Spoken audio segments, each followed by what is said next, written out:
Mas Oji Channel dengan berbagi motivasi dan inspirasi.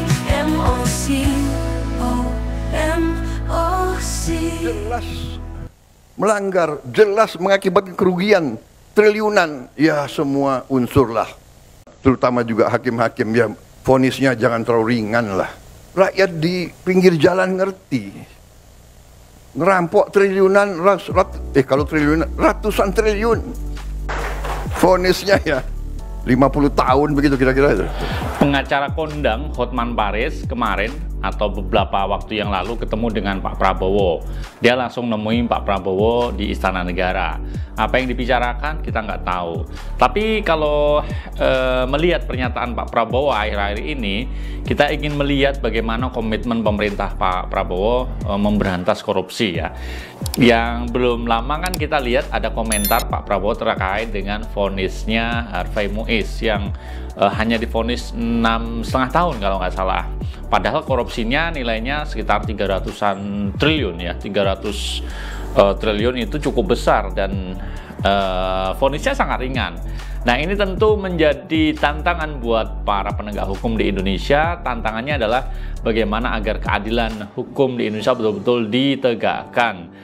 Jangan hanya karena mungkin ada suap atau yang lain sehingga vonisnya menjadi lebih ringan. Kita simak dulu ulasannya terkait dengan komentar Pak Prabowo yang mengomentari terkait vonis-vonis ringan di kasus-kasus korupsi. Ini dia ulasannya. Presiden Prabowo Subianto menyentil hakim yang menjatuhi vonis ringan koruptor dan menyebut koruptor yang merugikan negara ratusan triliun harusnya divonis 50 tahun penjara. Presiden pun meminta Kejaksaan Agung segera mengajukan banding atas vonis ringan koruptor. Meski tidak menyebut kasus korupsi yang dimaksud, namun pernyataan Presiden jadi sorotan di tengah putusan ringan terdakwa kasus korupsi tata niaga timah Harvey Muiz. Kalau sudah jelas melanggar, jelas mengakibatkan kerugian triliunan, ya semua unsur lah.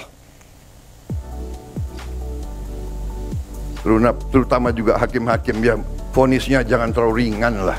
Rakyat di pinggir jalan ngerti, ngerampok triliunan, kalau triliunan ratusan triliun. Jaksa Agung ya, naik banding nggak? Naik banding ya? Naik banding. Vonisnya ya 50 tahun begitu kira-kira itu. Atas putusan yang jauh dari tuntutan jaksa, Kejaksaan Agung resmi mengajukan banding atas vonis Harvey Muiz dan 4 terdakwa lain dalam kasus korupsi timah. Kepala Pusat Penerangan Hukum Kejaksaan Agung Harli Siregar memastikan banding sudah didaftarkan Pengadilan Tinggi Jakarta. Harli bilang saat ini jaksa penuntut umum sedang fokus menyusun butir-butir atau poin-poin, dalil-dalil yang terkait dengan memori banding. Kejaksaan Agung mendukung pernyataan Presiden Prabowo Subianto yang mendorong banding terhadap kasus-kasus korupsi yang vonisnya dinilai ringan. Kami sangat responsif terkait dengan pernyataan beliau, ya, pernyataan Bapak Presiden yang menyatakan bahwa vonis atau putusan pengadilan terkait dengan terdakwa HM yang masih sangat begitu ringan dibanding dengan tuntutan yang disampaikan oleh penuntut umum. Oleh karenanya kami berkomitmen dan sesungguhnya kami sudah melakukan upaya hukum, ya, melakukan banding dan sudah didaftarkan di pengadilan, dan saat ini jaksa penuntut umum sedang fokus dalam rangka menyusun butir-butir atau poin-poin dalil-dalil yang terkait dengan memori banding.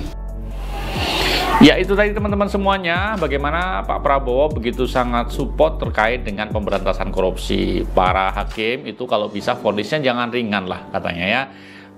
Korupsi dengan ratusan triliun ternyata hanya divonis 6,5 tahun. Nah ini tentu menjadi keprihatinan kita, jadi ramai diperbincangkan oleh masyarakat. Ya berikan saya 300 triliun, saya siap 6,5 tahun di penjara gitu ya.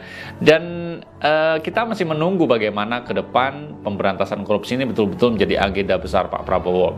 Kalau nggak salah kasus ini Mahkamah dari kejaksaan atau yang terkait akan melakukan banding ya untuk bagaimana bisa diberikan keadilan seadil-adilnya.